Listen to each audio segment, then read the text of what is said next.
All right, Randall Hughes with GodGlorified.com, and we're reading our scripture for May the 7th, and we're going to begin with the Reese Chronological Bible at Psalm 9, and this is in the year about 1006 BC that this is taking place.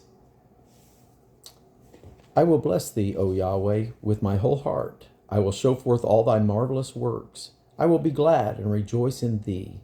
I will sing praise to thy name, O thou most high. When mine enemies are turned back, they shall fall and perish at thy presence. For thou hast maintained my right and my cause. Thou sattest in the throne judging right. Thou hast rebuked the heathen. Thou hast destroyed the wicked. Thou hast put out their name forever and ever. O thou enemy, destructions are come to a perpetual end, and thou hast destroyed cities, their memorial is perished with them. But Yahweh shall endure forever. He shall prepare his throne for judgment. He shall judge the world in righteousness. He shall minister judgment to the people in uprightness. Yahweh also will be a refuge for the oppressed, a refuge in times of trouble. And they that know thy name will put their trust in thee, for thou, Yahweh, hast not forsaken them that seek thee. Sing praises to Yahweh, which dwelleth in Zion. Declare among the people his doings.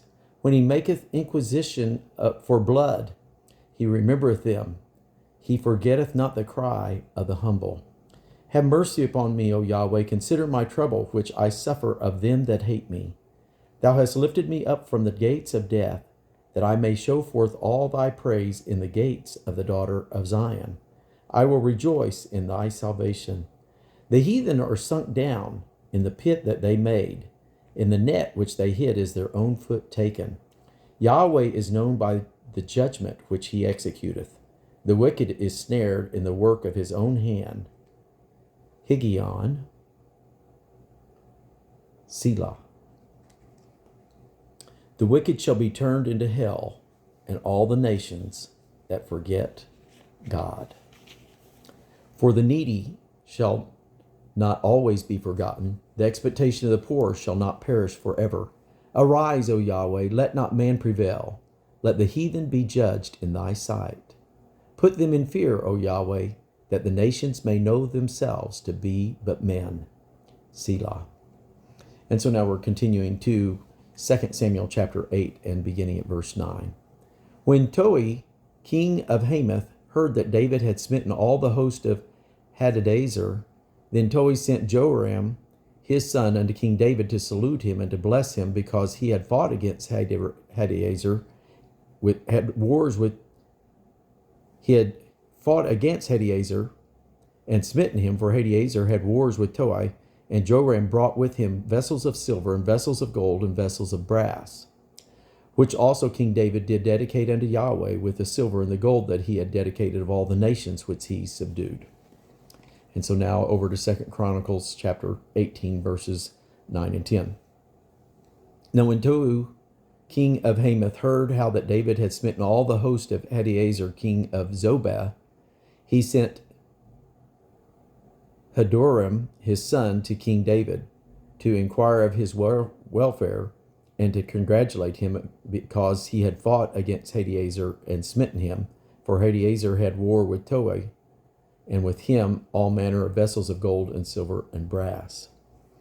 And then now, at this point, Dr. Reese has Psalm 60. O Yahweh, thou hast cast us off.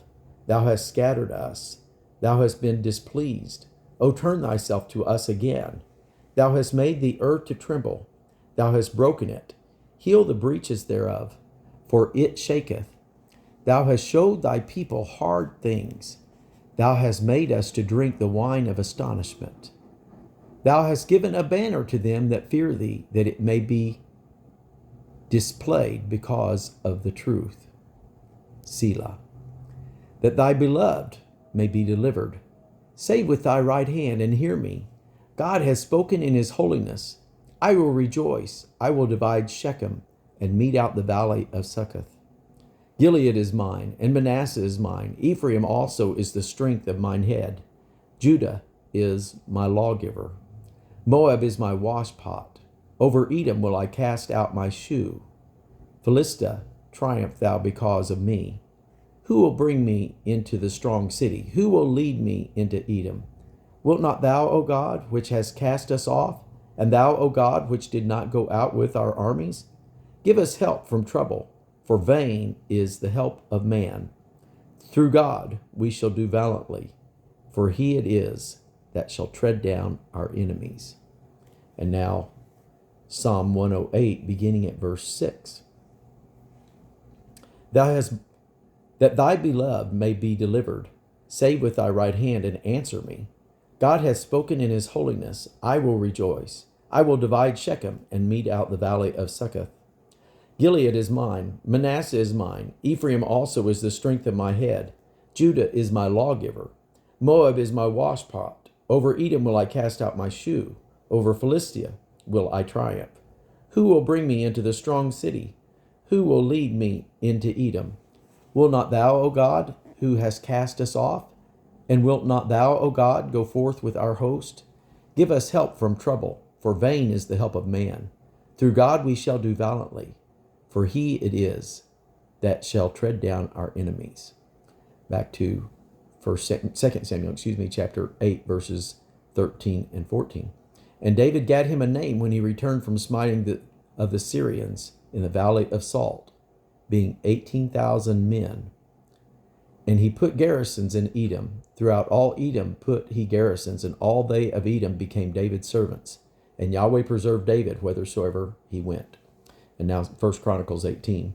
Moreover, Abishai, the son of Zeruiah, slew of the Edomites in the valley of Salt 18,000, and he put garrisons in Edom, and all the Edomites became David's servants. Thus Yahweh preserved David whithersoever he went.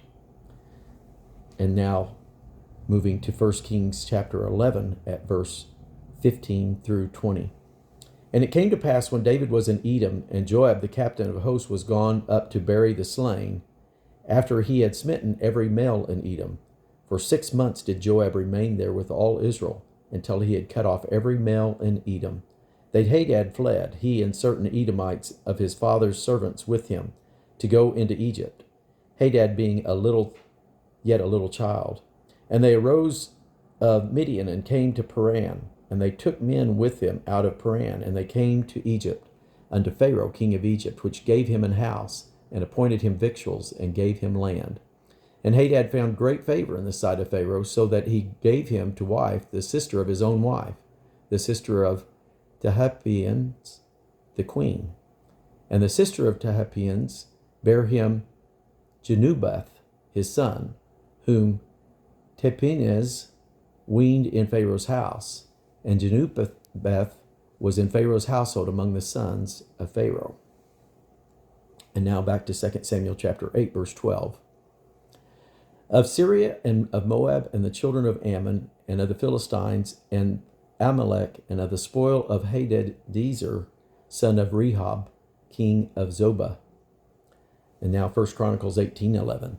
Them also King David dedicated unto Yahweh with the silver and with the gold that he brought from all these nations, from Edom and from Moab and from the children of Ammon and from the Philistines and from Amalek. And now to 2 Samuel 23, verse 8. These be the names of the mighty men whom David had. The Techmonite that sat in the seat, chief among the captains. The same was Adino, and the Esnite. He lifted up his spear against 800, whom he slew at one time. And after him was Eleazar, the son of Dodo, the Ahohite, one of the 3 mighty men with David, when they defied the Philistines that were there gathered together to battle, and the men of Israel were gone away. He arose and smote the Philistines until his hand was weary, and his hand clave unto the sword. And Yahweh wrought a great victory that day, and the people returned after him only to spoil. After him was Shemama, the son of Agi, and Hararite, and the Philistines were gathered together into a troop, where was a piece of ground full of lentils. and the people fled from the Philistines. And he stood in the midst of the ground and defended it and slew the Philistines. And Yahweh wrought a great victory. And Abishai, the brother of Joab, the son of Zeruiah, was chief among 3. And he lifted up his spear against 300 and slew them, and had the name among the 3. Was he not most honorable of 3? Therefore he was their captain. Howbeit he attained not unto the first 3. And Benaiah, the son of Jehoiada, the son of a valiant man of Kabzeel, who had done many acts, he slew 2 lion-like men of Moab. He went down also and slew a lion in the midst of a pit in the time of snow. And he slew an Egyptian, a goodly man, and the Egyptian had a spear in his hand, but he went down to him with a staff, and plucked the spear out of the Egyptian's hand, and slew him with his own spear. These things did Benaiah, the son of Jehoiada, and had the name among 3 mighty men. He was more honorable than the 30, but he attained not to the first 3. And David set him over his guard. And Asahel, the brother of Joab, was one of the 30. Elhanan, the son of Dodo of Bethlehem, Shammah the Harodite, Elika the Harodite, Helez the Pathite, Ira the son of Ikish the Tekoite, Abiezer the Anethathite,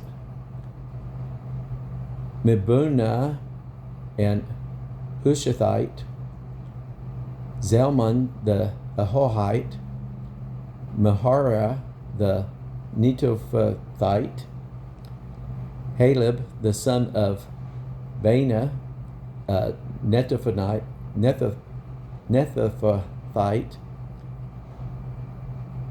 Ittai the son of Ribai, out of Gibeah of the children of Benjamin, Benaiah the Parathonite, Hiddai of the brooks of Gaash, Abalaban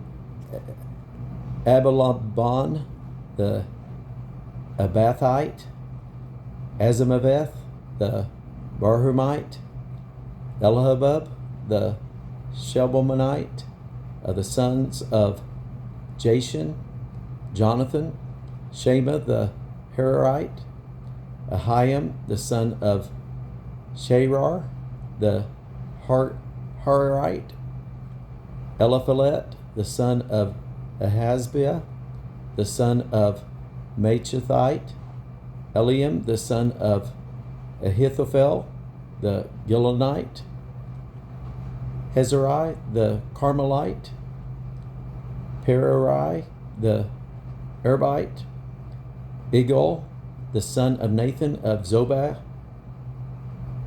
Bani the Gadite, Zalek the Ammonite, Nehara the Beerothite, armor bearer to Joab the son of Zuriah, Ira and Earthite, Gareb and Ithrite, Uriah the Hittite, 37 in all. And we're going to conclude our reading here. I know we're about to jump over to Chronicles and finish reading some more, repeating some of those exact same things we just read, but we're going to shift that for another day. And so this will complete our reading for May the 7th. God bless you.